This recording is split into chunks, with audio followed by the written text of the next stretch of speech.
Hey, Team Titan students and parents, this is Mr. Ippolito. The night before the Science Center field trip, just with some last-minute reminders. We really went over most of this stuff either on the permission slip or today in class, but it's just worth going over it one more time, so I want to go ahead and share that with you. Here are a couple of important reminders for you. First of all, students are allowed to bring cell phones and portable video game players on this trip. Talked about that today. However, Sierra Vista is not responsible for these items if they are lost, damaged, or stolen.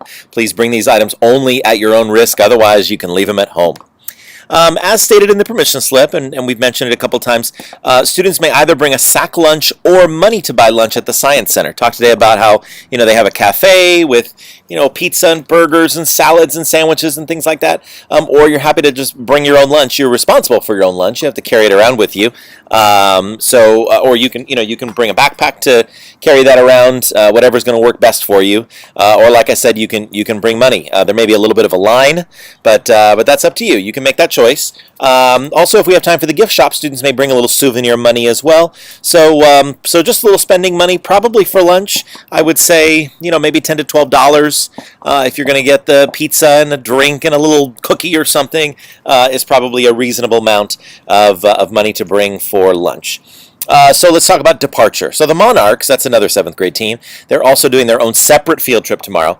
They're going to be leaving first, and they may not actually get their buses rolling until 7:45. They're scheduled to leave at 7:30, but I think they may get stragglers, and 7:30 is before school even starts. So I'm guessing their buses probably aren't going to be rolling until 7:45. Therefore, we're going to ask that all Team Titan students just report to C period tomorrow when the 7:40 bell rings. There's no need to have a mess of Titans and Monarchs all up in front of the school at the same time.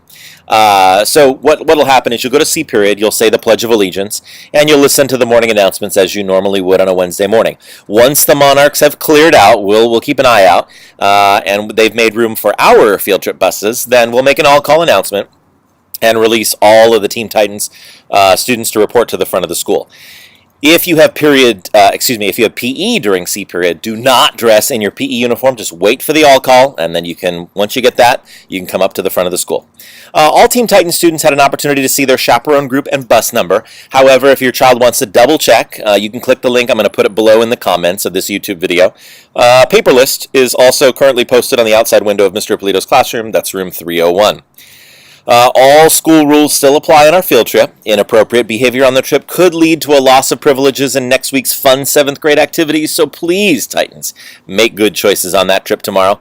Finally, we're about 12 hours away from departure, so if you have any last-minute questions about the field trip, parents and students may message Mr. Ippolito on his Google Voice number, 661-347-4990. An email message may or may not. I try to check my email as much as possible, but it may or may not get to me. That's why a text on my Google Voice number is really the best way to go with that. Hey, Titans, let's go ahead and have a great trip tomorrow to the California Science Center. And of course, if you have any questions, please feel free to message me, either students or parents. Let's have a great trip. Thank you.